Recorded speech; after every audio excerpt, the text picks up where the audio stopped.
অনেক দিনের সাধনা, জল্পনা কল্পনা, আপনার মোহরে নবুয়তে আমার ঠোঁটটা আমি লাগাবো। আপনার মোহরে নবুয়তের মধ্যে আমার ঠোঁটটা লাগিয়ে আমার ঠোঁটটারে আমি জাহান্নাম থেকে পরিত্রাণ করাবো। এজন্য প্ল্যান প্রোগ্রাম করে এতক্ষণ আপনার জামাটা খুলতে বলেছি। আপনার উপরে আমার কোনো হক নাই। আমার আব্বা মা, আমার সম্পদ, আমার জীবন আপনার জন্য কোরবান গো নবী। ওয়াকানা বাইনা কাতিফাইহি খাতামুন নবুয়া, আর পিঠের মধ্যে কাজিররিল হাজালা, কবুতরের ডিমের মতো একটা মাহরুন নবুয়া ছিল। উনি যে শেষ নবী, উনি যে প্রফেট, দ্য লাস্ট মেসেঞ্জার, এটা প্রমাণ আল্লাহ সিল মেরা দিছে বাম দিকের কাঁধে। ডান দিকে না, কোন দিকে? সাহাবারা যারা এটা দেখেছেন তারা বলেছেন যে আমরা দেখেছি এর মধ্যে কিছু চুলও ছিল, একটু লালচে ছিল, একটু উঁচু ছিল। একদিন বিশ্বনবী বললেন, বান্দার কোনো হক আল্লাহ কোনোদিন ছেড়ে দেয় না। আল্লাহর হক আল্লাহ মাফ করে, বান্দার হকের মাফ নাই। যদিও আমি নবী, আমার উপর যদি কোনো হক থাকে বলো, আমি দিয়ে দেব। কোন সাহাবী দাঁড়ায় না। এক সাহাবী দাঁড়িয়ে বললেন, নবী, যুদ্ধের ময়দানে চাবুক চালানোর সময়, লাঠি চালানোর সময় এক কাফেরকে মারতে যেয়ে আপনার লাঠির বাড়ি আমার পিঠের মধ্যে পড়েছে। আপনি যেহেতু এই কেসাসটা আদায় করতে চান, আপনার পিঠে আমি লাঠির বাড়ি মেরে এটারে শোধবোধ করে দিতে চাই। সাইয়েদনা ওমরে ফারুক হাতের জামা এরকম পড়তে শুরু করছে, আয় এদিকে আয়, তোরে শোধবোধ করাই। বিশ্বনবী বললেন, ওমর রাখো, এটা বান্দার হক, মিটাতে দাও। বিশ্বনবী বললেন, আসো তুমি এসে আমার পিঠে লাঠি দিয়ে চাবুক দিয়ে বাড়ি মারো। সাহাবী বলে, ও নবী, তখন দুর্ভিক্ষের সময়ের যুদ্ধ ছিল, আমাদের গায়ে জামা ছিল না। যখন আপনি আমার চাবুকটা পিঠের মধ্যে মেরেছেন, আমার পিঠে তখন জামা ছিল না। আপনি যদি যথা নিয়মে কেসাসটা আদায় করতে চান, আপনার জামাটা খুলেন, খালি পিঠের মধ্যে বাড়িটা মারিস। এবার আর ওমরে ফারুককে ধরে কে? এদিকে আয়, তোরে দেখাইতেছে। বিশ্বনবী বললেন, ওমর থামো, মারতে দাও। বিশ্বনবী উনার জুব্বাটা উপরের দিকে উঠালেন, পিঠের মধ্যে বাড়ি দেওয়ার জন্য ওই সাহাবীকে ডাকলেন। ওই সাহাবী বিশ্বনবীকে পিছন দিক থেকে জড়িয়ে ধরে ওই মোহরে নবুয়তের মধ্যে চুমু দিয়ে ফেলেছে। সাহাবী বললেন, নবী গো, এই নাটক করার জন্য আপনি আমারে মাফ করে দিয়েন। আপনি বিশ্বনবী, উদম গায়ে আপনারে দেখা যায় না, খালি গায়ে আপনারে দেখা যায় না। শুনেছি আপনার পিঠের মধ্যে মোহরে নবুয়ত আছে। অনেক দিনের সাধনা, জল্পনা কল্পনা, আপনার মোহরে নবুয়তে আমার ঠোঁটটা আমি লাগাবো। আপনার মোহরে নবুয়তের মধ্যে আমার ঠোঁটটা লাগিয়ে আমার ঠোঁটটারে আমি জাহান্নাম থেকে পরিত্রাণ করাবো। এজন্য প্ল্যান প্রোগ্রাম করে এতক্ষণ আপনার জামাটা খুলতে বলেছি। আপনার উপরে আমার কোনো হক নাই। আমার আব্বা মা, আমার সম্পদ, আমার জীবন আপনার জন্য কোরবান গো নবী। বিশ্বনবীর পিঠে বাম দিকে খাতামুন নবুয়া ছিল, মাহরে নবুয়া। কোন বর্ণনা এসেছে উনি এই মাহরে নবুয়া দিয়ে পিছন দিকে দেখতেন। বিশ্বনবী যখন নামাজ পড়তেন উনি বলতেন, ইস্তাকিমু ওয়া আতাদিলু ইয়ারহামুকুমুল্লাহ, কাতার সোজা করো, ফাঁকা জায়গা বন্ধ করে দাও। কারণ আমি সামনে যেমনি দেখি, পেছনেও তেমনি দেখি। অনেকে বলেন বিশ্বনবী পেছনে দেখতেন এই মাহরে নবুয়াতের জায়গাটা দিয়ে। এটা ছিল বিশ্বনবীর behind CC camera, behind close circuit camera. আল্লাহু আকবার। বিশ্বনবী ছাড়া কোন নবীর পিঠে এরকম মাহরে নবুয়া ছিল নাকি? কথা বলেন। এজন্য ওই নবীরে গালি দিলে সহ্য হয়? কথা বলেন, সহ্য হয়? আবিয়াদুল ইবতাইন, বগল ছিল শুভ্র সাদা। আমাদের বগল কি সাদা? দুর্গন্ধ, কুৎসিত, কালো, তাই না? বিশ্বনবীরটা কালো? কথা কোন? শুভ্র সাদা। আমরা দোয়া করি এভাবে। বিশ্বনবী মাঝে মাঝে দোয়া করতে করতে, বৃষ্টির জন্য যখন দোয়া চাইতেন, আরাফার ময়দানে যখন দোয়া চাইতেন, দোয়া করতে করতে হাতটারে উপরের দিকে করতেন। সবাই এরকম হাত তোলেন, সবাই হাত তোলে। বিশ্বনবী মাঝে মাঝে আবেগের চোটে এইখান থেকে হাতটা এই জায়গায় নিয়ে যেতেন। সুবহানাল্লাহ। বিশ্বনবী যখন হাত আবেগের চোটে উপরের দিকে উঠাতেন, বিশ্বনবীর বগল দেখা যেত। সাহাবারা বলতেন, হাত্তা ইউরা বায়াদু ইবতাইহি, এই সুযোগে আমরা দেখতাম উনার বগলটা ধবধবে সাদা, কোনো দাগ ছিল না। মুস্তাওয়াল জাবিন, প্রশস্ত ললাট ছিল। আসাম্মুল আনফ, খাড়া নাক ছিল। বিশ্বনবীর নাক কিন্তু বোচা ছিল না। এরকম চারটা নাকরে আপনারা কোম্পানিগঞ্জে কি বলেন? চাকমা? কি নাক? হ্যাঁ, বুসা। নাক বুসা বা বোচা। বিশ্বনবীর নাক এই চাকমা স্টাইলে নাক ছিল না, খাড়া ছিল, খাড়া নাক ছিল। সুবহানাল্লাহ পড়া। মুফাল্লিজুল আসনান, দাঁতগুলো ছিল পরিপাটি। বিশ্বনবীর দাঁতের দিকে তাকালে, বিশ্বনবীর হাসির দিকে তাকালে মনে হতো হাসিতে যেন মুক্তা ঝরে। বিশ্বনবী দেখতে কেমন ছিল আন্দাজ পাচ্ছেন না মোটামুটি? এই চমৎকার দেহটা নিয়ে যখন আয়নার সামনে দাঁড়াতেন, বিশ্বনবী জোস জোস পোজ দিতেন না। এখনকার ছেলেপেলেরা বলে আয়নার সামনে দাঁড়াইয়া দেই জোস জোস পোজ, আচ্ছা না নাই? বিশ্বনবী জোস জোস পোজ দিতেন না। বিশ্বনবী আয়নার সামনে দাঁড়িয়ে বলতেন, আল্লাহুম্মা হাসানতা খালকি ফাহসিন খুলুকি। ও আল্লাহ, আমার চেহারাটা যেমনি আপনি সুন্দর বানিয়েছেন, আমার হৃদয়টারেও সুন্দর করে দেন। What a attitude, what an attitude! কি অ্যাটিটিউড ছিল ওনার! আমরা আয়নার সামনে সেজে পড়ে দাঁড়ালে চুলকে সাইজ করি, পাং করি, স্টাইল করে, ডিজাইন করি। বিশ্বনবী সুন্দর চেহারাটা নিয়ে যখন আয়নার সামনে দাঁড়াতেন বলতেন, আল্লাহ, আমার চেহারাটা যেমনি সাদা, হৃদয়টারেও সাদা করে দেন। কিছু মানুষ আছে চেহারা সাদা, হৃদয় কালো, আছে না নাই? কিছু মানুষ আছে চেহারাটা কুচকুচে কালো, অন্তরটা সাদা, এমন মানুষও আছে না নাই? বিশ্বনবীর ভেতরও সাদা, বাহিরও সাদা, সুবহানাল্লাহ। আর এই সুন্দর সাদা দেহ নিয়ে আয়নায় দাঁড়িয়ে পড়তেন, আল্লাহ, চেহারা যেমনি সুন্দর, চরিত্রটাও সুন্দর করে দেয়। এজন্য আয়নার সামনে দাঁড়িয়ে এই দোয়ার দরকার আছে না নাই? পড়তে রাজি আছেন? মনে থাকবে না মাহফিল শেষ ভুলে যাবেন? মনে থাকবে? আয়নার সামনে আপনি যখন দাঁড়াবেন, আপনার স্ত্রী যখন দাঁড়াবে, আপনার বাচ্চারা যখন দাঁড়াবে, বলে দিবেন, বাবা, আয়নার সামনে দাঁড়ানোর দোয়া পড়ো। তবে অসাধারণ দোয়া। পড়েন আওয়াজ করে আমার সাথে, আল্লাহুম্মা হাসানতা খালকি ফাহসিন খুলুকি। আল্লাহুম্মা হাসানতা খালকি ফাহসিন খুলুকি। এর মানে, আল্লাহ, আমার চেহারাটা করেছো সুন্দর, আমার আচরণ, আমার চরিত্রটাও সুন্দর করে দাও। চিৎকার করে পড়েন আমিন। তাহলে বিশ্বনবীর ব্যাপারে তিনটা কথা আমরা শুনবো বলেছিলাম, প্রথমটা শুনে ফেলেছি। মানে উনি দেখতে কেমন ছিল, উনি দেখতে কেমন ছিল, এর মধ্যে আমাদের আমলের কিছু নাই, শুধু বর্ণনা করা আর শোনা আর বিশ্বনবীকে ভালোবাসা, ঠিক কিনা? কারণ উনার না খাড়া, আমার তো খাড়া নাও হইতে পারে। উনি সুন্দর, আমি তো শ্যামলা হইতে পারি, কারণ এটা আল্লাহর দেয়া পরীক্ষা, ঠিক কিনা? দ্বিতীয় পয়েন্ট থেকে আমাদের আমল শুরু। দ্বিতীয় পয়েন্ট ছিল বিশ্বনবীর আচরণগত বৈশিষ্ট্য। আমার নবীর বিহেভিয়ার কেমন ছিল, কন্ডাক্ট সিস্টেম কেমন ছিল, ম্যানার কেমন ছিল, মানুষের সাথে কমিউনিকেশনটা কেমন ছিল, ব্যবহারিক জীবনটা কেমন ছিল, এগুলো আমল করার দরকার আছে না নাই? কষ্ট হচ্ছে? কষ্ট হচ্ছে? মনোযোগ আছে তো? মনোযোগ আছে না গেছে? আমরা এবার শুনবো বিশ্বনবীর আচরণ কেমন ছিল। বিশ্বনবী যখন রাস্তা দিয়ে হাঁটতেন, ইয়ামশি হাউনান, বিনয়ের সাথে হাঁটতেন। ইয়ামশি হাউনান, রহমানের বান্দারাও বিনয়ের সাথে রাস্তা দিয়ে হাঁটে, ঠিক কিনা? وعباد الرحمن الذين يمشون على الأرض هونا وإذا خاطبهم الجاهلون قالوا سلاما। রহমানের বান্দারা যখন রাস্তা দিয়ে হাঁটে, বিনয়ের সাথে হাঁটে, তারা অহংকার প্রদর্শন করে না, মানুষের সাথে বিনয়ের সাথে রাস্তা দিয়ে হাঁটে। এজন্য রাস্তা দিয়ে যখন হাঁটবো, বিনয়ের সাথে হাঁটবো। রাজি আছেন তো? নাকি অহংকার প্রদর্শন করে হাঁটবেন? বিশেষ করে যুবকেরা, 3-4 জন যুবক একসাথে হলে রাস্তায় ওদের আর কারো হুঁশ জ্ঞান থাকে না, পুরো দুনিয়াটাই মনে হয় দুনিয়াটাই আমার, আছে না নাই? না, মুরব্বীকেও সম্মান করবা, মহিলাদেরকে সম্মান করবা, তোমার জায়গায় তুমি হাঁটবা, ভদ্রভাবে হাঁটবা। ভদ্রভাবে হাঁটার দরকার আছে না নাই? উনি মুরব্বী, একদিন উনিও তোমার মতো যুবক ছিল, ঠিক কিনা? এই যে আমার কালো দাড়ি, আজীবন কালো থাকবে? কথা বলেন। উনার সাদা দাড়ি, ছোটবেলায় মনে সাদা দাড়ি নিয়ে আসছিল না?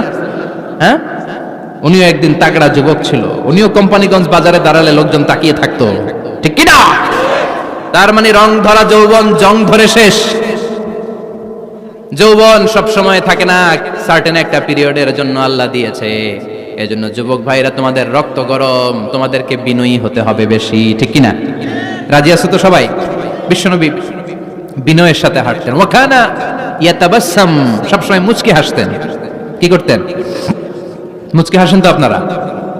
হাসেন না? মুচকি হাসবেন, কারণ মুচকি হাসতে পয়সা লাগে না। লাগে? মুচকি হাসি দেন তো একটা। এই যে সবার এখন মুচকি হাসি, পয়সা লাগছে? কথা কম। তাবাসসুমুকা ফি ওয়াজহি আখিকা সাদাকা, you would smile to your brother, it's a charity.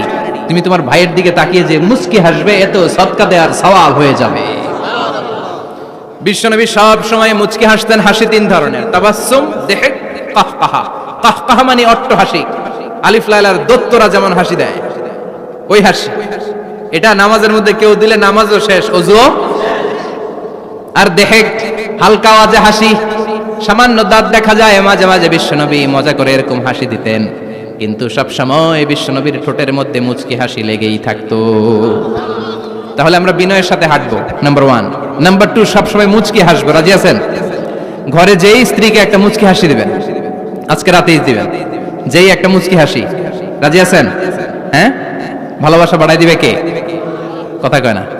ভালোবাসার কথা আসলে আওয়াজ কমে যায়। ভালোবাসার কথাও কোরআনে আছে না নাই? আল্লাহু আকবার।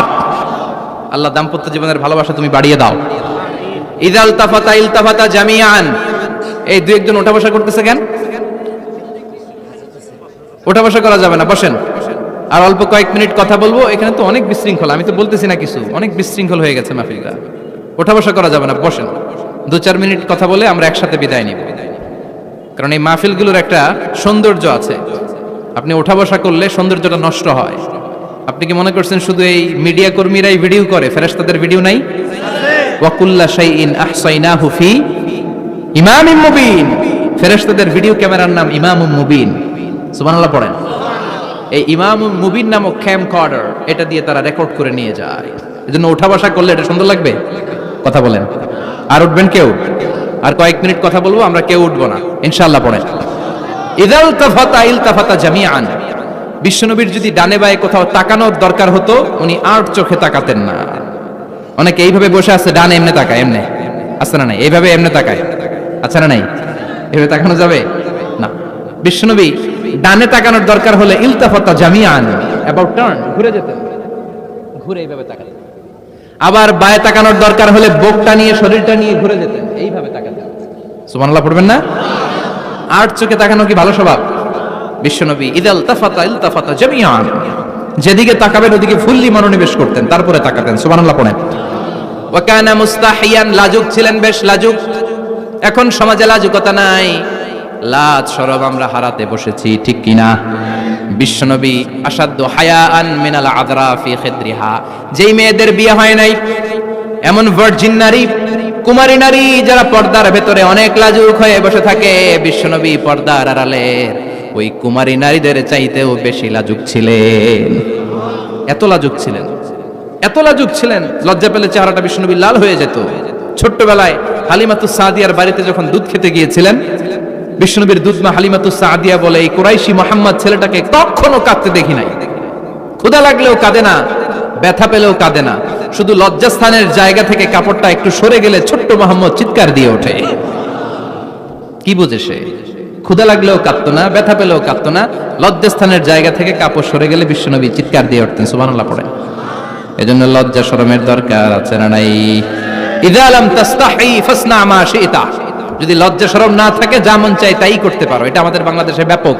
লাজ শরম কিচ্ছু নাই, যে যেটার যোগ্য না সে সেটা করতে যায়, ঠিক কিনা? এই যে হিরো আলমের মনোনয়ন নিয়ে টানাটানি, কোনো লজ্জা শরম আছে? আমার যোগ্যতা থাকতে হবে না? আমাকে রাজনীতি জানতে হবে না? আমাকে যদি আজকে বলে মিজানুর রহমান আজহারি আপনি অনেক কোয়ালিফাইড লোক, আপনি কালকেই দেশের প্রধানমন্ত্রী, আমি ওই জায়গায় বেহুশ। কারণ আমার নাই কোনো রাজনৈতিক জ্ঞান, নাই কোনো ডিপ্লোম্যাটিক জ্ঞান, নাই কোনো কূটনৈতিক জ্ঞান, এই কাজ আমার নয়। এজন্য লাজুকতার বড় দরকার। যেখানে যার বসা দরকার সে সেখানে যাবে।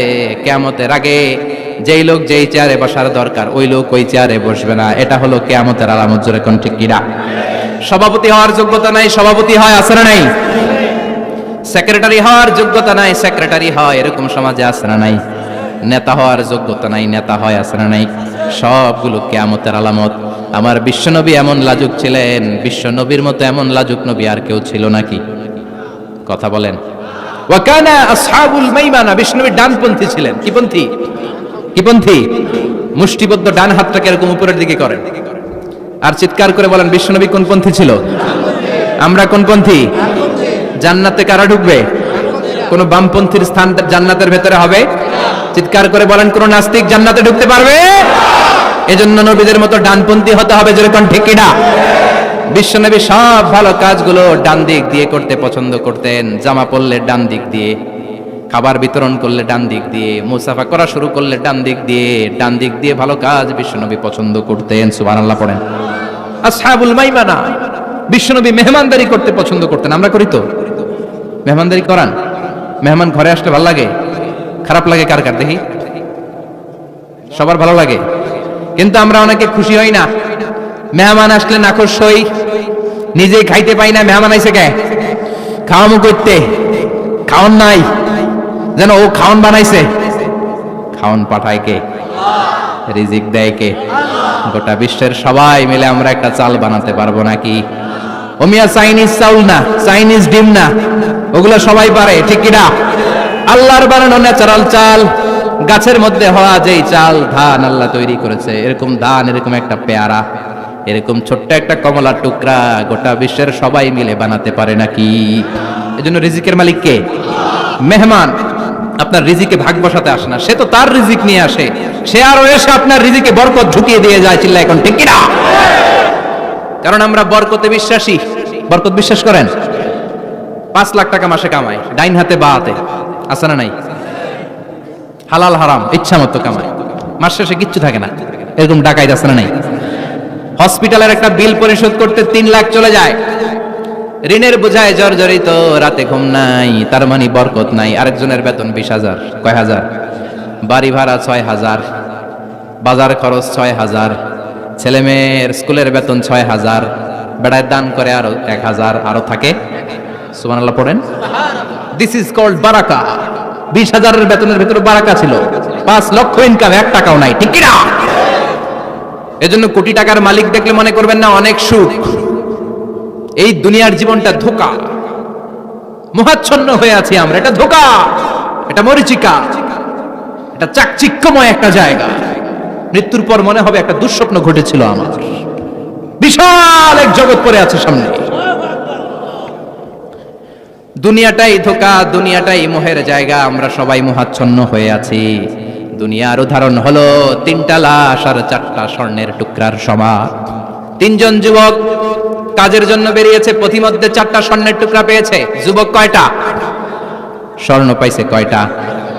মহা খুশি, খুশিতে বাকবাকুম, 4টা স্বর্ণের বড় বড় টুকরা পেয়েছে। আমরা আজীবন খেলে বসে খেয়ে যেতে পারবো, কিচ্ছু লাগবে না আমাদের।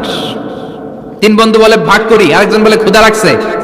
একজন যা বাজার থেকে রুটি কিনে নিয়ে আয়, খাওয়ার পরে ভাগ করবো। একজন রুটি কিনতে গেল, শয়তান 2টারে বুঝায়, ওইটারে মারতে পারলে ভাগ বাটোয়ারা সহজ হবে। তোরা 2 জন স্বর্ণ 4টা, তুই নিবি 2টা, ও নিবে 2টা। হিসাব সহজ না?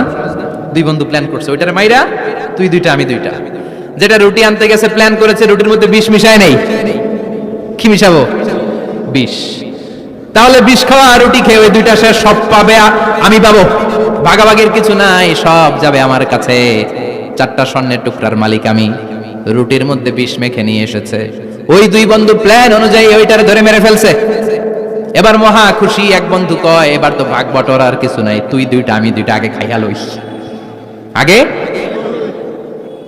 খাওয়ার পরে এই 2টাও নাই। 3টা লাশ, 4টা স্বর্ণের টুকরা, এটাই তো দুনিয়ার জীবন, ঠিক কিনা? আসল জীবন কবর থেকে শুরু হবে, কোন ঠিক কিনা?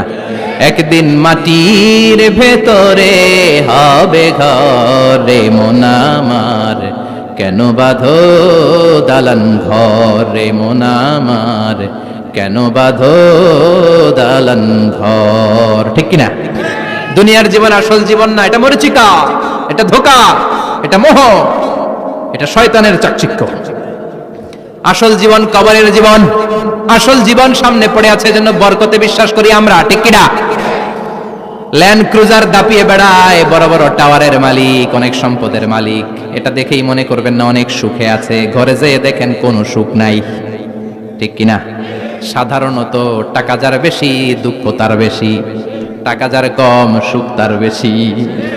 সুবহানাল্লাহ পড়েন। আল কানাআতু মিনাল ইসলাম।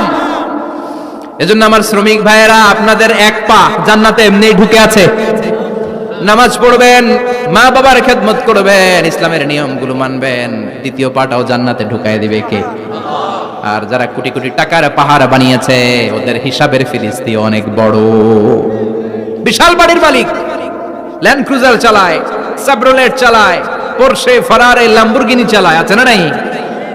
ঘরে সুখ নাই, রাতে ঘুম নাই, টেনশন আর টেনশন। 4টা ট্যাবলেট খেয়ে আধা ঘন্টা ঘুমাতে পারে না, এরকম ধনী আছে না নাই? সব ধনীরা আবার এক পাল্লায় মাইপেন না। হালাল পন্থায় মাথার ঘাম পায়ে ফেলে যেই ধনী ব্যবসায়ীরা বড় লোক হয়েছে, ওদের ঘরে ঠিকই শান্তি আছে।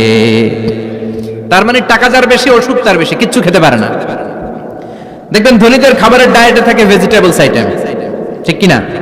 এমনি হজম হয় না, আবার ডাক্তারের কাছে গেলে বলে কিচ্ছু খাবেন না, খালি ঘাস খাবেন। কি খাবেন? মানে ভেজিটেবল খাবেন, সবজি খাবেন তো সুস্থ থাকবেন। আছে না নাই? ঘুম নাই, শান্তি নাই। এই যে কোম্পানিগঞ্জ বাজারের যারা কুলি মজুর শ্রমিক, এদের ঘুমে ঝামেলা আছে? কথা বলেন। ধনী পয়সাওয়ালা কোটিপতি সে ঘুমের ট্যাবলেট খায়, ঘুমের জন্য যে ট্যাবলেট লাগে রিকশাওয়ালা ওইটাই জানে না। ঠিক কিনা? হাজার কোটি টাকার মালিক হলে বাড়ি কিনা যায়, গাড়ি কিনা যায়, সুখ কিনা যায় না। কোম্পানিগঞ্জ বাজারে সুখ বিক্রি হয় এমন দোকান আছে নাকি? কথা কন, একটাও নাই। কি করলেন আপনারা? সুখের দোকান দিতে পারলেন না। কি আজীব তামাশা! টাকা দিয়ে সুখ কিনা যায় না, গাড়ি কিনা যায়, বাড়ি কিনা যায়, কিন্তু সুখ নো ওয়ে, কেনা যায় না। টাকা হলে জাজিম কিনা যায়, বালিশ কিনা যায়, ঘুম কিনা যায় না। ঘুম কিনা যায়? ফার্মেসিতে ডাক্তারের কাছে যে যদি বলেন 2000 টাকার ঘুম দেন, দিবে? ডাক্তার কি বলবে? দূর মিয়া, আমারই ঘুম আসে না, তোমারে আমি ঘুম বিক্রি করুম। আচ্ছা না নাই? শ্রমিক ভাই, রিকশাওয়ালাদের ঘুমের ঝামেলা নাই, যেখানে রাইত ওইখানেই, যেখানে রাইত ওইখানেই কাই। ওর মাথা লাগতে দেরি বিছানায়, নাক ডাকতে দেরি হয়, ওর নাকের ডাকের আওয়াজে ট্রাকের ইঞ্জিনও ফেল। ঠিক কিনা? এজন্য আমরা বরকতে বিশ্বাসী। অল্প খাবো, অল্প পড়বো, অল্প জমাবো, অল্পের ভেতরে বরকত দিয়েছে কে? এজন্য মেহমান আসলে বিশ্বনবী খুশি হতেন, আমরাও মেহমান আসলে খুশি হব। রাজি আছি না নাই? সবাই রাজি? মেহমানদারি করাবেন তো?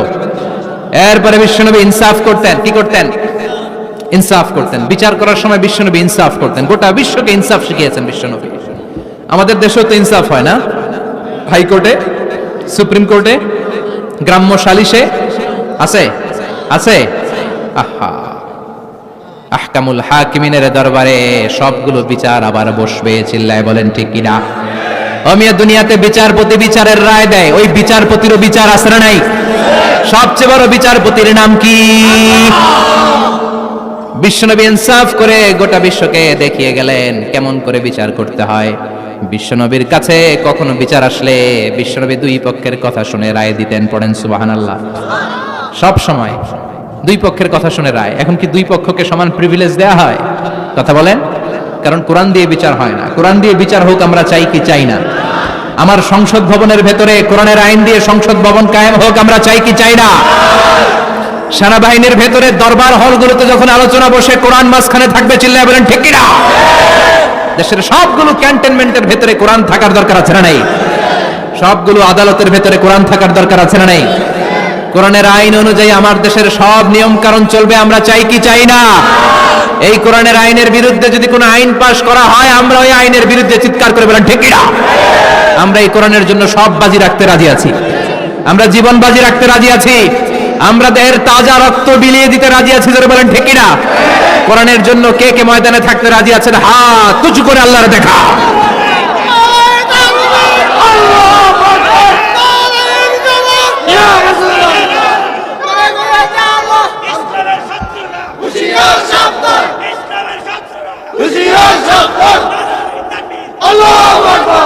আল্লাহ কোরআনের জন্য যে ভালোবাসা এটাকে তুমি কবুল করো। আমরা যেন দেখে যেতে পারি যে এই দেশে কালেমার পতাকা পতপত করে উড়েছে। আমরা যারা ইসলামের পক্ষে, এটাই আমাদের অপরাধ। আমরা ইসলামকে একটা বিজয়ী শক্তি হিসেবে দেখতে চাই, আমরা ইসলামকে পার্লামেন্টের ভেতরে দেখতে চাই, আমরা কালিমার পতাকা পতপত করে উঠছে এটা দেখে যেতে মরতে চাই। চিল্লায় বলেন ঠিক কিনা? বিশ্বনবী ইনসাফ শিখালেন। বিচার আসলে দুই পক্ষের কথা শুনতেন। বিশ্বনবীর স্ত্রী সাউদা এসে বলে, নবী আমি আপনার কুমারী বউ আয়েশার ঘরে তরকারি নিয়ে গিয়েছিলাম, ঝোল নিয়ে গিয়েছিলাম, কোন বর্ণনায় পায়েস নিয়ে গিয়েছিলাম। তরকারি দেওয়ার পরে আপনার স্ত্রী রেগে বলে, তরকারি দিলা কেন? আমি কি তরকারি রাঁধতে পারি না? আনলা কেন? রাগের চোটে তরকারির ঝোল নিয়ে পায়েস নিয়ে আমার গালের মধ্যে মাখিয়ে দিয়েছে আপনার বউ। আপনি তো শ্রেষ্ঠ বিচারক, নবী বিচার করে দেন। দুই বউয়ের মধ্যে ঝগড়া আছে না নাই? বিশ্বনবী সাউদার কথা শুনলেন, মা আয়েশাকে ডেকে পাঠালেন। মা আয়েশারে বললেন, ও আয়েশা আসলে এমনটা করেছো নাকি? মা আয়েশা বলে, নবী তখন আমার মেজাজটা বড্ড গরম ছিল, রাগের মাথায় ঝোল নিয়ে আমি সাউদার মুখে লাগিয়ে দিয়েছি। আসলে কাজটার কথা শুনে রায় দেয় নাই, ঠিক কি না? দুইজনের কথা শুনে বিশ্বনবী বললেন, আমার আদালতের রায় হচ্ছে কিসাস, টিট ফর ট্যাট। যেমন করেছো তেমন, ঘুষি মারলে ঘুষি, গুতা মারলে গুতা, ঠেলা মারলে ঠেলা। আচ্ছা না নাই? সাউদাকে যেমনি তুমি পায়েস মাখিয়ে দিয়েছ, সাউদাও পায়েসের বাটি থেকে কিছু পায়েস নিয়ে আয়েশার গালে মাখো। সুবহানাল্লাহ পড়েন। সাউদাও বিশ্বনবীর রায় অনুযায়ী বাটি থেকে পায়েসের ঝোল নিয়ে মা আয়েশার গালের মধ্যে মেখে দিলেন। মা আয়েশা কি আর করবেন, হেসে দিলেন। সাইয়েদাতুনা সাউদাও হাসলেন, বিশ্বনবীও হাসলেন। আরশের উপর থেকে খুশি হয়ে গেল কে? এজন্য কোরআন দিয়ে যদি, কোরআনের নিয়ম দিয়ে যদি, বিশ্বনবীর শেখানো পন্থায় যদি বিচার হয়, ওই বিচারের মধ্যে ইনসাফ থাকবে, জুলুম থাকবে না। ওই বিচারের মধ্যে কোনো স্কাইপি কেলেঙ্কারি হবে না। আমাদের টেলিফোনের ফোনালাপ ফাঁস হয়ে যায়, স্কাইপি ফাঁস হয়ে যায়, অনেক ঝামেলা হয়ে যায়, আছে না নাই? এরপরেও জনগণের চোখ খোলে না।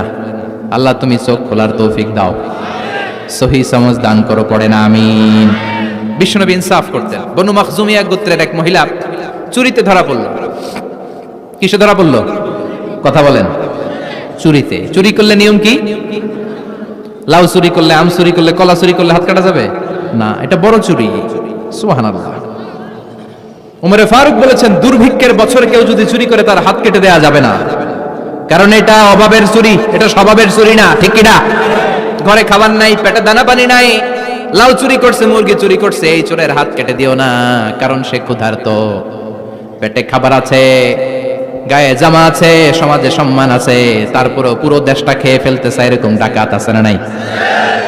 দেশের টাকা পাচার করে, ব্ল্যাক মানি করে, এরকম ডাকাত আছে না নাই? ঘুষ খেতে খেতে পেটটা এরকম হাতির মতো মোটা করেছে, এরকম ডাকাত আছে না নাই? দেশের সবকিছু লুণ্ঠন করে, এরকম আছে না নাই? এই ডাকাতদের হাত কাটার মধ্য দিয়ে হাত কাটার প্রোগ্রাম শুরু করতে হবে। এরকম একটা ডাকাতের হাত কেটে যদি দেশের গভর্নমেন্ট বাইতুল মোকাররমে জুমার নামাজের সামনে লাইভ সম্প্রচার করে, সারা বাংলাদেশের 18 কোটি মানুষ যদি দেখে, আর কেউ চুরি করবে? চুরি করার আগে 3 বার লাভ দিবে, যেরকম। ঠিক কিনা? বনু মাখজুমিয়া গোত্রের এক নারী চুরিতে ধরা পড়ল। ভেরি প্রেস্টিজিয়াস এন্ড ডিগনিফাইড ফ্যামিলির মেয়ে। এলাকায় সম্ভ্রান্ত কিছু ফ্যামিলি থাকে না, এরকম বড় ফ্যামিলির মেয়ে। সব সাহাবারা বলল, এখন যদি নবী হাত কেটে দেয় মদিনাতে তো মারামারি হবে। ওসামা বিন যায়েদকে বলল, ওসামা তুমি বিশ্বনবীর সবচেয়ে প্রিয় পাত্র, হুব্বু রাসূলিল্লাহ, তুমি যাও বিশ্বনবীরে বলো হাত যেন কেটে না দেয়। ওসামা যে বলে, নবী গো, সব সাহাবারা বলেছে এই মেয়ের হাত কাটলে মদিনায় ঝামেলা হবে, হাত কেটে দিয়েন না। এই কথা শুনে বিশ্বনবীর চেহারাটারে লাল করে দিল কে? বিশ্বনবী বললেন, ওসামা কোত্থেকে এত বড় স্পর্ধা পেলি রে তুই ওসামা? এই আইনটা তো আমি বানাই নাই, আরশের উপর থেকে এই আইনটা নাজিল করেছে কে? আস-সারিকু ওয়াস-সারিকাতু ফাকতাউ আইদিয়াহুমা জাযাআম বিমা কাসাবা নাকালাম মিনাল্লাহ ওয়াল্লাহু আজিজুন হাকীম। সুবহানাল্লাহ পড়েন। If anyone steal something very precious from the society, from house, the government should cut down his right hand. দামি কিছু চুরি করলে গভর্নমেন্ট কাটবে, আমরা কাটতে পারবো? এটা সরকারের কাজ, সরকার ডান হাত কেটে দিবে। ওসামা, এটা আল্লাহর আইন। কেমন করে আল্লাহর আইনে তুমি সুপারিশ করতে আসো? কোন বনু মাখজুমিয়া গোত্রের মেয়ে? ওই মেয়ে তো দূরের কথা, আমার কলিজার টুকরা ফাতেমাও যদি চুরি করে, আমি রামদানিয়ে ফাতেমার ডান হাতটা এক কোপ দিয়ে কেটে দিতে এক মুহূর্ত দেরি করব না রে ওসামা। জাস্টিস, ইনসাফ শিখে নাও। কেমন করে প্রতিষ্ঠা করেছে বিশ্বনবী, চিৎকার করে বলেন ঠিক কিনা? এগুলো হচ্ছে বিশ্বনবীর অভ্যাস, আচরণ। বিশ্বনবী ধীরস্থির ভাবে কথা বলতেন, তাড়াহুড়ো করতেন না। সাহাবারা বলতেন, বিশ্বনবী যখন কথা বলতেন প্রতিটা শব্দ আলাদা করা যেত, প্রতিটা অক্ষর আলাদা করা যেত। আল্লাহু আকবার। আবার জরুরি কোনো কথা যখন বিশ্বনবী বলতেন, ওইটাকে 3 বার বিশ্বনবী রিপিট করতেন। কয়বার? কারণ জরুরি। কারণ কি? যেন না ভুলে যায়, ভুল যেন না হয়, 3 বার বলতেন। বিশ্বনবী একবার তাকওয়া নিয়ে ওয়াজ করতেছিলেন, আর বলছিলেন, তাকওয়া হা হুনা হা হুনা হা হুনা। তাকওয়া এইখানে এইখানে এইখানে। কয়বার বললেন? কারণ তাকওয়ার ওয়াজ কি কম গুরুত্বপূর্ণ নাকি বেশি গুরুত্বপূর্ণ? তাকওয়া মানে কার ভয়? যাদের হৃদয়ে আছে আল্লাহর ভয়, তারা কভু পথ ভুলে যায় না। আল্লাহর প্রেম ছাড়া এই দুনিয়ায় কারো কাছে কোনো কিছু চায় না। ঠিক না? যাদের হৃদয়ে আছে আল্লাহর ভয়, তারা কবু পথ ভুলে যায় না। আল্লাহর প্রেম ছাড়া এই দুনিয়ায় কারো কাছে কোনো কিছু চায় না। রাতের আধারে যারা সেজদাতে রয়, দু চোখের শ্রুতে নদী যেন বয়। রাতের আধারে যারা সেজদাতে রয়, দু চোখের শ্রুতে নদী যেন বয়। ছলনার হাতছানি যতই ডাকুক, ছলনার হাতছানি যতই ডাকুক, পেছনে ফিরেও সে তাকায় না। যাদের হৃদয়ে আছে আল্লাহর ভয়, তারা কবু পথ ভুলে যায় না। আল্লাহর প্রেম ছাড়া এই দুনিয়া কারো কাছে কোনো কিছু চায় না। চিৎকার করে বলেন ঠিক কিনা? তাকওয়ার ওয়াজ করলেন, তাকওয়া মানে আল্লাহর ভয়। বিষ্ণুই বললেন তাকওয়া হা হুনা, তাকওয়া হা হুনা, তাকওয়া হা হুনা। তাকওয়া এই জায়গায়, তাকওয়া এই জায়গায়, তাকওয়া এই জায়গায়। যেহেতু এটা গুরুত্বপূর্ণ, বিষ্ণুনবী 3 বার ইঙ্গিত করে বলেছেন। সুবহানাল্লাহ। বিষ্ণুনবী বলেন না তাকওয়া হা হুনা, তাকওয়া এইটা। বলেন না তাকওয়া হা হুনা, তাকওয়া এইটা। বলেন না তাকওয়া হা হুনা, তাকওয়া এইটা। জুব্বায় তাকওয়া, দাড়িতে তাকওয়া, টুপিতে তাকওয়া বলে নাই। তাকওয়ার আসল জায়গা হলো হৃদয়। এজন্য যাদের হৃদয়ে আল্লাহর ভয় আছে, তারা কোনোদিন পথ হারাতে পারে। তাদেরকে সিরাতুল মুস্তাকিমের উপর দায়েম রাখে কে? কি সুন্দর অভ্যাস ছিল বিষ্ণুনবীর, মানার দরকার আছে না নাই? বিষ্ণুনবীর আরেকটা অভ্যাস ছিল, বাসি খাবার খেতেন না, জানেন? বাসি খেতেন না, অল্প খেতেন, কিন্তু যেটা খেতেন ভালোটা খেতেন। অল্প খেতেন, কিন্তু যেটা খেতেন ভালো খেতেন। মধু খেতে পছন্দ করতেন, কিন্তু মধুর মধ্যে দুর্গন্ধওয়ালা একটা মধু আছে না, মাগাফির। বুখারীতে লম্বা ঘটনা, ওইদিকে যাব না। এই মাগাফিরের মধু উনি খেতে চাইতেন না। ভালো সুগন্ধিওয়ালা মধু তিনি বিশ্বনবী খেতে পছন্দ করতেন। বিশ্বনবীর খাবারের তালিকায় সবচেয়ে পছন্দনীয় তালিকায় ছিল এই মধু। মধু খেতেন, দুধ খেতেন, খেজুর খেতেন, জব খেতেন, বার্লি খেতেন, ছাগলের বাজুর মাংস খেতে পছন্দ করতেন, সিনার মাংস। সুবহানাল্লাহ কইবেন না? What a choice! কি চয়েস ছিল বিশ্বনবী! বাজুর মাংস খেতেন। বিশ্বনবী লাউ খেতে পছন্দ করতেন, লাউ। রুম্মান ফল খেতে পছন্দ করতেন, রুম্মান মানে ডালিম। রুম্মান মানে কি? ডালিম খেতে পছন্দ করতেন। মাশরুম খেতে পছন্দ করতেন। সুবহানাল্লাহ পড়েন। মাশরুমের স্যুপ পাওয়া যায় না রেস্টুরেন্টে? বিশ্বনবী বলতেন আল কামআতু মিনাল মান্নি ওয়া মাউহা শিফাউন লিল আইন। এই কামআহ মানে মাশরুম, ব্যাঙের ছাতা, এটা হলো মান্না সালোয়ার মতো দামি খাবার। আর এই মাশরুমের স্যুপ চোখের জন্য মহৌষধ। যাদের রাতকানা দিনকানা আছে, মাশরুমের স্যুপ খান, চোখ ভালো করে দিবে কে? এজন্য বিশ্বনবী যেগুলো খেত, এগুলো খাওয়ার দরকার আছে না নাই? বিশ্বনবীর যে সুন্দর চরিত্র ছিল, আচরণ ছিল, এগুলো পালনের দরকার আছে না নাই? তাহলে বিশ্বনবীর 3টা কথা বলবো বলেছিলাম। প্রথম কথা ছিল দেখতে কেমন ছিল। অনেক কথা এত বলা যাবে না, সংক্ষেপে বললাম যে বিশ্বনবীর আচরণ কেমন ছিল। এখন শুনবো, শেষ কথা বলে যাই, বিশ্বনবীর ইন্টেলেকচুয়াল পাওয়ার কেমন ছিল, ওনার বুদ্ধিমত্তা কেমন ছিল। Our beloved prophet Muhammad, the last messenger, was a very good mediator. বিশ্বনবী ভালো মিডিয়েটর ছিলেন। বিশ্বনবী ভালো মধ্যস্থতাকারী ছিলেন। ঝগড়া লাগলে মিলাই দিতে পারতেন, চমৎকার। সুবহানাল্লাহ বাড়িতে দেয়া। জিমায় পড়ছেন? কষ্ট হচ্ছে? আর কয়েক মিনিট পড়বো, একটা তাকবীর দেন, লিল্লাহি তাকবীর। He was a very good mediator. মধ্যস্থতাকারী ব্যক্তিত্ব ছিলেন। স্বামী স্ত্রীর মধ্যে ঝগড়া লাগলে মিলাই দিতেন, বন্ধু বন্ধু ঝগড়া মিলাই দিতেন, সমাজে সমাজে মারামারি মিলাই দিতেন। মক্কা থেকে মদিনায় যখন গেলেন, মদিনায় 120 বছরের একটা যুদ্ধ চলছিল, কেউ যুদ্ধটা থামাতে পারে না। বিশ্বনবী 7 দিনের ব্যবধানে যুদ্ধ থামিয়ে দিলে। Intellectual capacity, very good mediator. এজন্য বিশ্বনবীর উম্মত যারা, তাদের অভ্যাস হবে ঝগড়া লাগায় দেওয়া যাবে না, মিলাই দিতে হবে, ঠিক কিনা? আমরা যদি ঝগড়া দেখি, দূর থেকে আরো লাগায় দিতে চাই, আছে না নাই? কোম্পানিগঞ্জ বাজারে ঝগড়া, কয় লাগুক, আরো লাগুক, ধরবি না, থামাবি না। দূর থেকে মজা দেখি, মজাই লাগে, এরকম ডাকাইতে আছে না নাই? আগুন লাগলে পানি দিয়ে নেবায়, অনেকে তেল ঢালে, আছে না নাই? কি করবেন? মিলিয়ে দিবেন। আপনার মর্যাদা বাড়িয়ে দিবে কে?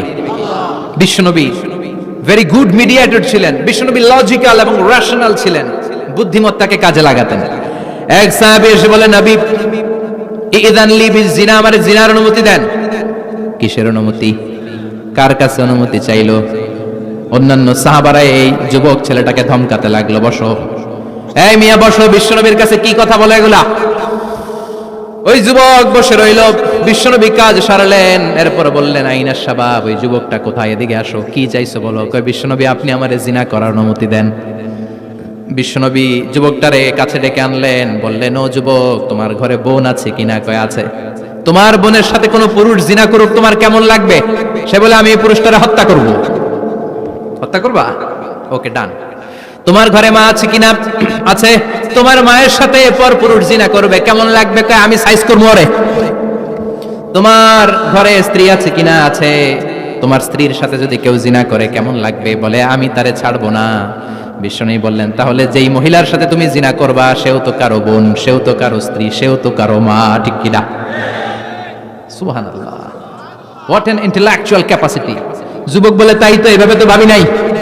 আমি যার সাথে পাপ কর্ম করব সেও তো কারো বোন হবে, সেও তো কারো মা হবে, সেও তো কারো স্ত্রী হবে। ও নবী, আপনি আমারে মাফ করে দেন, আমার জন্য দোয়া করে দেন যেন তাকওয়ার উপর জীবন প্রতিষ্ঠা করতে পারি। লজিক্যালি জিনিসকে সলভ করার চেষ্টা করতেন। মুআয ইবনে জাবালকে বিশ্বনবী সাল্লাল্লাহু আলাইহি ওয়াসাল্লাম ইমাম বানিয়ে পাঠালেন। উনি ইমামতি করতে গেলেন এক মসজিদে। মাগরিবের সালাতে উনি লম্বা কেরাত ধরলেন। এশার নামাজ শুরু করলেন সূরা বাকারা দিয়ে, কোরআনের সবচেয়ে ছোট সূরা। হ্যাঁ, বড়? কত বড়? বিশাল বড়। এখন ওই এলাকার মুসল্লিরা ছিল কৃষক মুসল্লি। এক কৃষক মুসল্লি সাহাবী নামাজের পেছনে দাঁড়ালেন, দেখলেন বাকারা দিয়ে ধরছে, কেরাত শেষ হয় না, আর দাঁড়িয়ে থাকতে পারে না, পায়ে ব্যথা করে, পিঠে ব্যথা করে। কিছুক্ষণ পর রেগে মেগে নামাজ ছেড়ে দিয়ে বারান্দায় নামাজ পড়ে বিশ্বনবীর কাছে বিচার দিতে গেলেন। যে বললেন নবী এমন ইমাম পাঠাইছেন এশা পরে বাকারা দিয়া। বিশ্বনবীকে সর্বনাশ, মুআয তো ভেজাল লাগাই ফেলতেছে। ডেকে পাঠালেন, সহিহ বুখারীর বর্ণনা। বিশ্বনবী বললেন মুআয, হোয়াট আর ইউ ডুইং দেয়ার? কি করছো তুমি সেখানে? আফাতানুন আনতা ইয়া মুআয, ও মুআয তুমি কি ফিতনা বাজাও নাকি? তুমি কি ফিতনা ছড়াচ্ছ নাকি? খেটে খাওয়া মানুষ, কৃষক মানুষ, মাঝারি সাইজের কত সুন্দর সূরা আছে, ওয়াদ-দুহা ওয়াল-লাইলি ইযা সাজা, আল-কারিআতু মাল-কারিআ, আসনানাই, আলহাকুমুত তাকাসুর, আসনানাই, এগুলো দিয়ে না পড়ে বড় বড় সূরা ধরলা কেন্দ্রে। মুআয, আফাতানুন আনতা ইয়া মুআয, তোমারে কি আমি অ্যাপয়েন্টমেন্ট দিছি তুমি ফিতনা বাজাবা? খবরদার মুআয, ইয়াসসিরু ওয়ালা তুআসসিরু, ইসলামকে মানুষের কাছে সহজ করে উপস্থাপন করবা।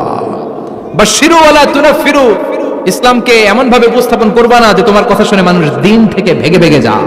তাহলে এই দায়ভার ইসলামের নয়, এই দায়ভার বর্তাবে তোমার কাঁধের উপর। চিৎকার করে বলেন ঠিক কিনা? আমাদের মধ্যে অনেকে ইসলামকে অনেক কঠিন করে ফেলে, মানুষকে আশার বাণী শোনায় না। কই এমনে না পড়লে আপনার বাদ, আপনি বেদাত করছেন, আপনি শিরক করছেন, আপনার কিচ্ছু হবে না। যারে বলে কিচ্ছু হবে না সে বলে আমার যেহেতু কিচ্ছু হবে না তোর কথা শোনার আমার দরকার নাই। যে আমারে আশার বাণী শোনায় আমি তার কাছে যাই, ঠিক কিনা? এজন্য সহিহ ইসলাম আপনি প্রচার করবেন, but your approach should be very flexible. 100 বছর যেটা চালু আছে আপনি একদিনই উঠিয়ে দিতে পারবেন? It's not a logical approach. বিশ্বনবীর অ্যাপ্রোচ, বিশ্বনবীর রেশনাল ক্যাপাসিটি এমনটা ছিল না। সহজভাবে বুঝাবেন। আদ-দীন ইউসরুন লা উসরা ফি, দিনটা হলো সহজ, দিনের মধ্যে কাঠিন্যতা নাই। সুবহানাল্লাহ, কি ক্যাপাসিটি! আমি যেমনি আপনাদেরকে নিয়ে বসে ওয়াজ করতেছি, বিশ্বনবী ওয়াজ করতেন, তবে সংক্ষিপ্ত ওয়াজ। আমরা আধা ঘন্টা করে যদি রাখতে চাই, হুজুর আরো আধা ঘন্টা করেন। তো আরো আধ ঘন্টা করে যদি শেষ করতে চাই, হুজুর আর 10 মিনিট করেন। হুজুর ওয়াজ অনেক টেস্ট লাগে, হুজুর নামাজ টেস্ট লাগে না। আচ্ছা না নাই? ওয়াজ ভাল লাগে, নামাজ ভাল লাগে না, কিন্তু বিশ্বনবীর ওয়াজ ছিল সংক্ষিপ্ত। আর বিশ্বনবী বলতেন, one of the minor sign before the day of judgement, your lecture will be longer, your সালাত উইল বি শর্টার। কিয়ামতের আগে তোমাদের লেকচার, ইসলামী লেকচার লম্বা হবে, নামাজ হয়ে যাবে সংক্ষিপ্ত। এই আলামত সমাজে আছে না নাই? বিশ্বনবী সংক্ষিপ্ত কথা বলতেন, আর ওনার বুদ্ধিবৃত্তিক ক্যাপাসিটি কাজে লাগিয়ে তিনি বুঝাতেন। হাত দিয়ে ইঙ্গিত করতেন, আঙ্গুলের বিভিন্ন ব্যবহার সমাজে আছে না নাই? এরকম করলে এটা লাইক বলে না, এরকম করলে বলে ডিসলাইক। আবার ক্রিকেট এরকম করলে কয় ছক্কা, আবার একটা উড়ালে কয় তুই যা। একটা মানে কি? আবার বিজয় দেখায় কেমনে? কথা কন, ভিক্টরি। আছে না নাই? বিশ্বনবীও এটাকে মডার্ন টিচিং মেথোডোলজি বলে। আধুনিক শিক্ষা পদ্ধতিতে এখন দেখবেন যে আগে ব্ল্যাক বোর্ডে লিখতো, এখন হোয়াইট বোর্ডে লিখে মার্কার দিয়ে। আগে বই থেকে বুঝাতো, এখন ভিজুয়ালাইজ করে, ভিডিও দেখিয়ে শেখানো হয়, ঠিক কি না? বিষ্ণুনবী এটা করতেন। বিষ্ণুনবী একবার কিয়ামতের ওয়াজ করছেন, দুইটা আঙ্গুলকে এরকম করে বললেন, আনা বুইসতু আনা ওয়াসসাআতু কাহাতাইন, এই দুইটা আঙ্গুল যেমনি কাছাকাছি, আমি এবং কিয়ামত এরকম কাছাকাছি নাজিল হয়েছি। আমি এবং কিয়ামত এরকম কাছাকাছি। বুইসতু আনা ওয়াসসাআতু কাহাতাইন। আবার বলতেন, আনা ওয়া কাফিলুল ইয়াতীমি কাহাতাইন, আমি এবং ইয়াতীমের রক্ষণাবেক্ষণকারী এই দুইজন জান্নাতের এরকম কাছাকাছি থাকবো। কোন সুবহানাল্লাহ। এরকম আঙ্গুল দিয়ে বিশ্বনবী বোঝাতে চাইতেন। আবার মাটির মধ্যে খেজুর গাছের ডালা দিয়ে লম্বা একটা দাগ টানলেন, ডানে বায়ে অনেকগুলো দাগ টানলেন। সাহাবারা বললেন, এটা কি? বিশ্বনবী বললেন, এই যে দাগটা দেখলা, এই দাগটার নাম হলো সিরাতুল মুস্তাকিম। চিল্লায় বলেন, এই দাগটার নাম কি? সিরাতুল মুস্তাকিম। আর ডানে বায়ে ছোট ছোট যে দাগগুলো দিলাম, এগুলো হলো সুবুলুশ শয়তান, শয়তানের রাস্তা। সিরাতুল মুস্তাকিমে উঠলে শয়তানের রাস্তা থেকে অনেক হাতছানি আছে না নাই? ডানে বায়ে তাকানো যাবে না। সিরাতুল মুস্তাকিমে যে তুমি উঠেছো, চলতে থাকে বা চলা শুরু হলো দুনিয়াতে, শেষ হয়ে যাবে জান্নাতে। বিশ্বনবী মাঝে মাঝে বোঝানোর জন্য প্রশ্ন করতেন, কারণ প্রশ্ন ছুড়ে দিলে মানুষের মধ্যে জানার আগ্রহ বাড়ে না কমে? কথা বলেন। আমি যদি একটা প্রশ্ন করি আর বললাম উত্তর দেন, কেউ পারতেছে না, একটু ঠেকা ঠেকা ভাব, ঠেকে যাচ্ছেন, তখন হুট করে উত্তরটা বললে এটার জীবনে ভুলবেন না, বলবেন? কারণ ওই যে ঠেকছেন, শিখছো কোথায়? ঠেকছি যেথায়, ঠিক কি না? বিশ্বনবী প্রশ্ন করতেন। বিশ্বনবীর এই প্রশ্নটা বলে শেষ করছি। বিশ্বনবী সাহাবাদের মাঝখানে ওয়াজ করতেছেন আর বলতেছেন, ইন্না মিনা শাজারি শাজারা লা ইয়াসকুতু ওয়ারাকুহা মাসালুহু কামাসালিল মুসলিম। বললেন, আমাদের এই ভূখণ্ডে এমন একটা গাছ আছে, যেই গাছের পাতা ঝরে না, এই গাছের দৃষ্টান্ত মুমিনের দৃষ্টান্তের মতো। বলো তো গাছটা কি? কে জানো? কেউ কথা কয় না। কি গাছ? কি গাছ? কেউ কথা কয় না, কেউ বলতে পারে না। কেউ বলে শাজারাতুল বাওয়াদি, ওই ক্যাকটাস গাছ, পাহাড়ি গাছ, ওই গাছ, সেই গাছ, কেউ বলতে পারে না। বিশ্বনবী বললেন, কেউ পারো নাই? সঠিকটা শুনে নাও, ইন্নাহা নাখলা, এটা খেজুর গাছ। সুবহানাল্লাহ পড়েন। সাহাবীরা ভাবছে এটা তো ঘরের পাশে আছে, এটা মনে কয় নাই। সব ঘরের চিপায় আরব দেশে খেজুর গাছ, সাহাবারা ভাবছে এটা তো ঘরের গাছ, এটা মনে হয় জিজ্ঞেস করে না, এজন্য দূরে দূরে চিন্তা করছে। কোন সুবহানাল্লাহ। সব সাহাবীরা বাড়িতে ফিরে গেলেন। ওমরে ফারুক, ওনার ছেলে আব্দুল্লাহ ইবনে ওমরও গেল। আব্দুল্লাহ বলে, আব্বা, বিষ্ণুবী যে জিজ্ঞেস করেছিল, বলো তো কোন গাছের পাতা ঝরে না, যেই গাছের দৃষ্টান্ত মুমিনের দৃষ্টান্তের মতো, আপনারা কেউ পারেন নাই, আমি কিন্তু জানতাম এটা খেজুর গাছ। ওমরে ফারুক বললেন, বেটা কইলি না কেন? কইতে পারলে নবীর সামনে আমার কলিজাটা এত বড় হয়ে যেত। আমার কলিজার টুকরা ছেলে পেড়েছে, কেউ পারে নাই। আব্দুল্লাহ বলে, বাপ চাচা আপনারা কেউ পারেন না, আমি কই কেমনে? শরম লাগছে, শরম। সুবহানাল্লাহ কইবেন না? QA session, questioning answering session করে বিশ্বনবী সাহাবাদেরকে শিখাতে চাইতেন। এজন্য এ নবী এমন নবী যে নবীর পুরো জীবনের প্রতিটি ইঞ্চি ইঞ্চি জায়গাতে আমাদের জন্য শিক্ষা আছে না নাই? এই শিক্ষাগুলো গ্রহণ করতে রাজি আছেন তো? যা শুনলাম আমল করতে রাজি আছেন তো? বিশ্বনবীর জীবনী গ্রন্থ বেশি বেশি স্টাডি করতে রাজি আছেন ইনশাআল্লাহ? 2-4 জন কইছে খালি। সবাই রাজি আছেন তো ইনশাআল্লাহ? যাদের ঘরে বিশ্বনবীর কোনো জীবনী নাই, বাংলা অনেক জীবনী গ্রন্থ পাওয়া যায়। কোম্পানিগঞ্জের ইসলামী যে লাইব্রেরিগুলো আছে, সেখান থেকে বিশ্বনবীর জীবনী গ্রন্থ কালেক্ট করে পড়বেন। বিশ্বনবীর জীবনী হচ্ছে আমাদের জন্য মডেল, ঠিক কি না? এবং এই মডেল অনুযায়ী যদি আমাদের জীবনকে আমরা সাজাতে পারি, জান্নাতের দুয়ারগুলো আমাদের জন্য খোলা রাখবে কে? আল্লাহ আমাদের সবাইকে কথাগুলো বুঝার আমল করার তৌফিক দান করুক। আমরা পড়ি আমিন। কেউ উঠবেন না। যতগুলো কথা বলেছি কোরআন সুন্নাহর আলোকে বলেছি, বানিয়ে কিছু বলি নাই। তারপরেও আমার মনের অজান্তে কোনো মিস ইনফরমেশন যদি আমার মুখ ফসকে বেরিয়ে যায়, সেগুলো যেন আল্লাহ তাআলা আপনাদের স্মৃতিপট থেকে মুছে দেয়। আমরা পড়ি আমিন। সত্য, সুন্দর, কল্যাণকর, হকের পক্ষে যা বললাম তার সবটুকুন আল্লাহ তাআলা প্রথমে আমাকে এবং আপনাদের সবাইকে আমলের তৌফিক দান করে। আমরা পড়ি আমিন। আপনারা সবাই ভালো থাকবেন, সুস্থ থাকবেন, সুন্দর থাকবেন, কোরআনের সাথে থাকবেন। সুবহানাকাল্লাহুম্মা বিহামদিকা আশহাদু আল্লা ইলাহা ইল্লা আনতা আস্তাগফিরুকা ওয়া আতুবু ইলাইক।